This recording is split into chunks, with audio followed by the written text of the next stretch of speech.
Hello everyone, welcome to कानूनी किस्से। मैं हूं तनिष्का, एक legal content creator with almost 12K followers on Instagram and honestly I am very grateful and thankful to all my followers. Thank you मुझे इतने कम समय में इतना ज़्यादा सपोर्ट देने के लिए। तो कुछ दिन पहले मैंने अपने इंस्टाग्राम पे एक स्टोरी पोस्ट की थी जहाँ पे मैंने अपने फॉलोअर्स से बोला था कि मुझसे ऐसे क्वेश्चंस पूछे जो मेरी फील्ड से रिलेटेड हो, और काफ़ी सारे रिस्पॉन्सेज आए हैं, काफ़ी सारे क्वेश्चंस, काफ़ी सारे डाउट्स जो आज मैं इस वीडियो में क्लियर करने वाली हूँ। So without wasting any time, let's get started. So first question, I feel really lost and confused sometimes while studying the law books.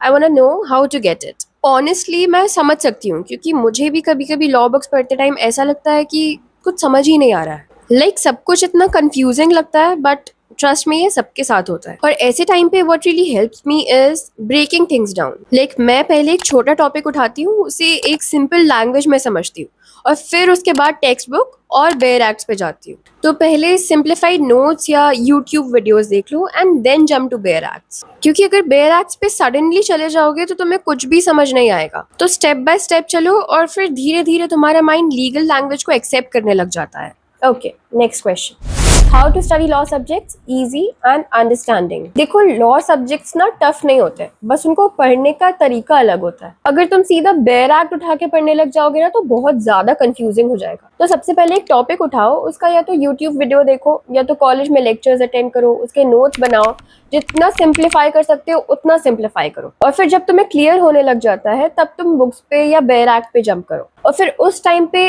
जो मुश्किल से मुश्किल लीगल लैंग्वेज भी होती है वो तुम्हारे लिए बहुत ईजी हो जाती है। और सबसे बड़ा हैक ये है कि जो भी तुम पढ़ रहे हो उसे रियल लाइफ एग्जाम्पल्स के साथ कनेक्ट करो, या तो खुद ही एग्जाम्पल्स बनाओ। ऐसी कोई सिचुएशन बनाओ जहाँ पे वो लॉ अप्लाई होता हो। और कंसिस्टेंसी इज द की। देखो, as a law student reading तुम्हारे लिए ऑक्सीजन होना चाहिए। डेली अपने सारे लॉ सब्जेक्ट्स के एटलीस्ट 20 पेजेस पढ़ो। अगर तुम 20 पेजेस नहीं भी कंप्लीट कर पा रहे हो तो 5 पेजेस से स्टार्ट करो, फिर 10 तक लेके जाओ और इंक्रीज करो। क्योंकि लॉ को जितना रटोगे ना उतना कॉम्प्लिकेटेड बनता जाएगा, जितना समझोगे उतना तुम्हारे लिए ईजी होता जाएगा। Because law is a very interesting subject. Next question is, how can we start legal language from basic. जब हम लॉ स्टार्ट करते हैं ना तो whereas, here and after, notwithstanding type के वर्ड सुन के दिमाग ब्लॉक हो जाता है। तो जब भी तुम बेयर एक्ट्स पढ़ते हो ना तो उसका हर एक सेक्शन अपने वर्ड्स में ट्रांसलेट करके पढ़ा करो। और please please please reading habit develop करो। न्यूज आर्टिकल्स पढ़ो, जजमेंट्स के समरीज पढ़ो। और मैंने अपने इंस्टाग्राम पे एक वीडियो पोस्ट किया है जहाँ पे मैंने यूट्यूब चैनल्स के बारे में बताया जो तुम्हारे लिए लीगल लैंग्वेज को सिंप्लीफाई कर देते हैं। उस वीडियो का लिंक मैं डिस्क्रिप्शन में डाल दूंगी। और तुम्हें कहीं पे भी कभी भी कोई ऐसा न्यू लीगल टर्म मिलता है ना तो उसे नोट कर लिया करो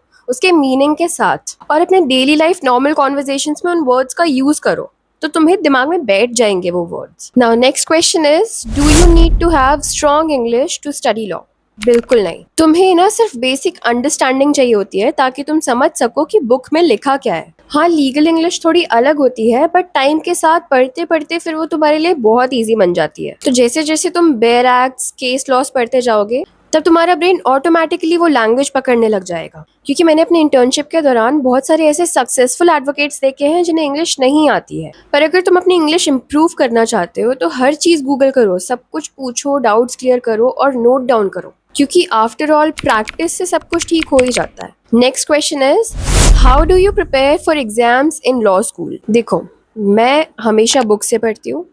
मैं हर सब्जेक्ट की बुक्स लेती हूँ और मैं बुक्स को स्टार्ट से लेके एंड तक पढ़ती हूँ। मेरे बहुत सारे ऐसे फ्रेंड्स हैं जो बुक्स की हेल्प नहीं लेते हैं, पर मैं हमेशा बुक से पढ़ती हूँ क्योंकि मैं पर्सनली ऐसा बिलीव करती हूँ कि बुक्स आपको डीप अंडरस्टैंडिंग देती है। क्योंकि आप सिर्फ एग्जाम्स क्रैक करने के लिए नहीं पढ़ रहे हो, आप उस चीज को समझने के लिए पढ़ रहे हो। तो मैं रोज 20 to 30 पेजेस हर बुक के रीड करती हूँ, उसके नोट्स बना लेती हूँ। और मेरे लिए गेम चेंजर होते हैं PYQs। एग्जाम के पहले PYQs देख लो, 1 साल पुराने, 2 साल पुराने, 3 साल पुराने, जितने हो सके सारे निकाल लो। उन क्वेश्चंस के आंसर्स फॉर्म करो और जो सबसे ज्यादा रिपीट हुए उस पर सबसे ज्यादा काम करो। और एग्जाम के पहले मैं पर्सनली क्या करती हूँ, मैं सारे टॉपिक्स को वॉइस रिकॉर्डिंग में सेव कर लेती हूँ और फिर मैं एग्जाम के पहले उन्हें सुन के चले जाती हूँ ताकि जो भी चीज है वो मैं भूलूं ना। Next question is, what's your approach to reading and remembering case laws. Case laws याद रखना बहुत ज्यादा टफ होता है और मैं आज भी इस चीज में स्ट्रगल करती हूँ। पर धीरे धीरे ना मैंने अपना अप्रोच चेंज कर लिया। मैं रट्टा नहीं मारती, मैं उस केस की एक स्टोरी बना लेती हूँ, जैसे क्या हुआ था, कोर्ट ने क्या बोला और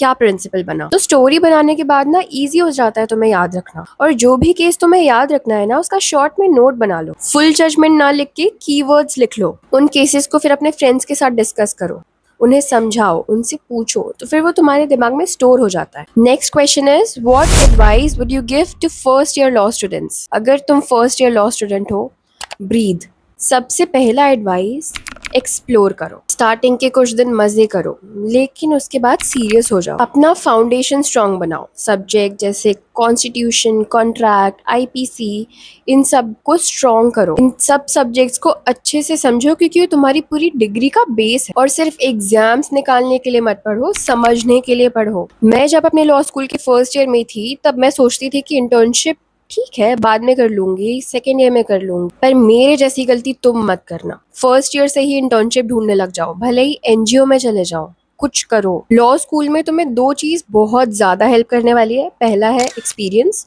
और दूसरा है नेटवर्किंग। जितना हो सके कनेक्शंस बनाओ, सीनियर से बनाओ, दोस्तों से बनाओ, दूसरे कॉलेजेस के बच्चों से बनाओ। एंड देन कंपटीशन में पार्ट लो, मूड्स करो, डिबेट्स करो, राइटिंग, सब कुछ करो। एंड एट लास्ट कंसिस्टेंट रहो और चीजों को जानने के लिए क्यूरियस रहो। Now let's come to the last question.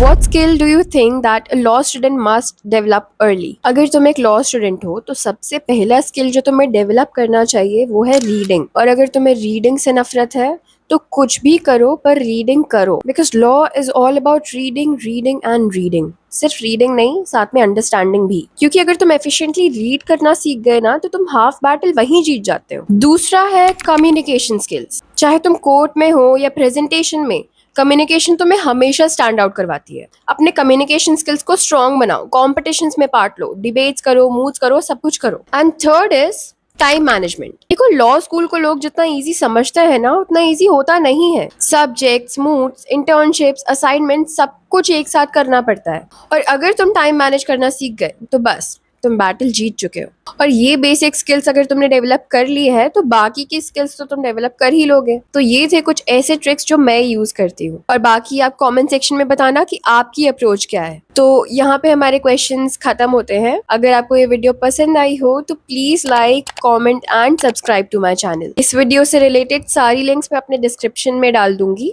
And also do check my Instagram page, वहाँ पे मैं internship updates, job updates, notes taking, case laws, सारी चीज़ों से रिलेटेड वीडियोस डालती हूँ। तो keep supporting and keep loving. Thank you, bye bye.